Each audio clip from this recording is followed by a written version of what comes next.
Hi guys! Good morning po sa inyong lahat. Ayan, at nandito po tayo sa ating Japanese area corner na top shelves po natin. Ayan, ito po yung mga plants natin dito. Ayan po yung mga condition nila. Ayan guys, sinamantala lang po natin kunan sila. At dahil kapag tayo nasa labas guys, hindi ko po sila makita dahil medyo may kataasan ng ating shelves. At ayan, dito po tayo. Sinamantala natin habang wala po yung ating anak at para maipakita sa inyo yung kondisyon at color na po ng ating mga plants guys. Ayan, tignan nyo po ang ating mga plants ay nagre-red na guys. Ayan. Ang ating si Monroe, Red Monroe, wala pa, hindi pa siya nagre-red. Ayan guys, ayan po yung mga plants natin. Siguro ay short videos lang po itong natin at para maipakita lang po natin sa inyo guys ang ating mga plants ng medyo malapitan. Ayan, ang napakaganda niyang color ng ating Ruby Queen guys, napakaganda po.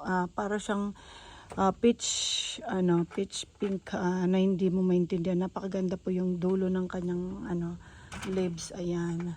At ang mga doon, ang ganda, ang cute ni napaka beautiful ni Pink Saragosa guys. Ayan, ang ating Pink Saragosa. Ang ating si Matilda guys, ayan.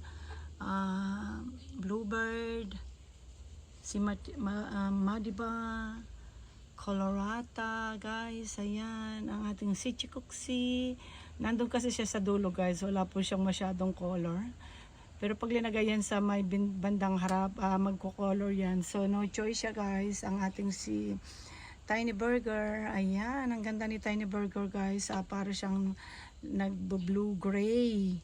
Pink na nagtatalo po yung color. Ang ganda-ganda niya guys. Ayan. At ang ating pong si Beauty Lily. Ayan, ang ating Beauty Lily guys. Napakaganda rin. At ang ating si White Knight.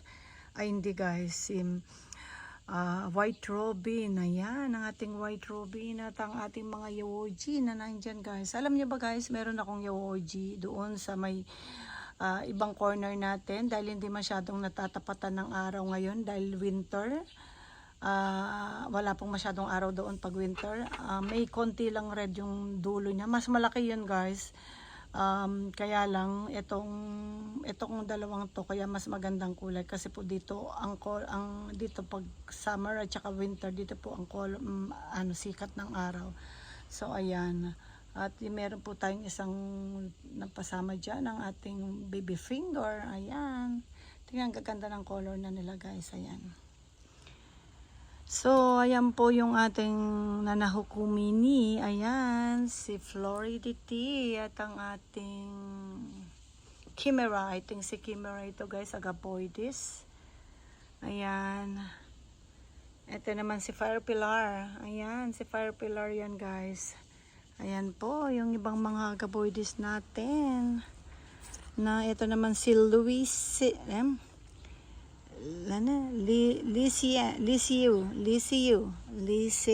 Ayan, ang ating Lisiu Echeverria. Ang ganda na po ng color niyan guys. Ayan, ang ating Pink Crew. Ayan, ito, nawala yung pangalan niya sa akin. Nasa na, lumipad na itong mga pangalan nitong mga ito guys. At taas hindi ko na makita, hindi ko na maano. Ito Black Rose. Ayan, ang atin ng Black Rose, nagaano ng color niya. Ito guys, gustong gusto ko yung palintik ng kanyang dahon, ang ating pong Agapoides Santa Maria. Meron po tayong isang Maria lang pero hindi kaya ng palintik. Ito po naman ay Santa Maria. Kung makikita nyo po yung palintik ng dahon niya, napakaganda. Nung nabili natin yan guys, maliit lang sila. Kaya linagay ko sila sa ganyan na sama-sama. So ngayon medyo lumaki na sila, hindi lang medyo, malaki na sila guys. Pwede na nga silang i-separate, kaya lang magwi-winter tayo at hindi na po natin sila sineparate guys. Ayan, meron tayo ritong Agapoides Maria crested. Ayan naman po yung crested natin si Maria Agapoides. So ayan, ito naman po yung ating Floridity. Ito rin guys, na lost name ko siya. Ito naman si Ebony, ang ating Agapoides Ebony guys. Ayan. Hindi pa sila nagre-red kasi wala po tayong tamang pwesto para sa kanila. Ito guys, nawala ang pangalan niya. Something pink ito guys eh. Maliliit din sila nung dumating sa akin pero tignan niyo malalaki na. Something pink ang pangalan niya pero nawala ang pangalan niya, na lost name ko guys. At ito rin po yung cassia variegated natin. Ayan. May mga suli na po tayong mga nakukuha sa mga yan. At ayan, ang ating bike white knight din guys. May kinuha na tayong suli sa kanya. Sineperate na natin. Medyo malaki na kasi siya. Nag-iiba guys kasi yung forma ng mother plant. Tumatabingi. So ang ginawa ko, kinuha ko na po yung kanyang baby. Na medyo malaki na. Kahit po yung ating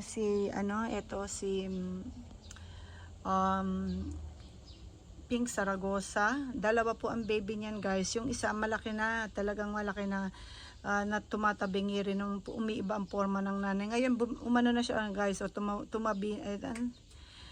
Dati nakatagilid yan eh nung nandyan yung baby niya. So ngayon parang bumalik na siya. Ayan o. Ayan po. Mga sineperate na po natin ang mga babies nila. So, ayan ang ating Agaboides rose nandoon. Yun guys, hindi ko alam kanong ang klaseng Agaboides yun. Ang ganda-ganda niya. Na lost name po, tsaka rin ito lost name. Ayan. Ito naman si Victory. Ito mga lost name ito guys. Itong napakaganda din to summer. Pagdating ng winter, para silang apple. Kayan guys, ang dami kong mga hinedchap ko ito. At itong mga ito ay babies na lang po natin. Mga hinedchap natin yan guys. So, yung mga pinag-hedgeup natin, ito rin guys, ayan.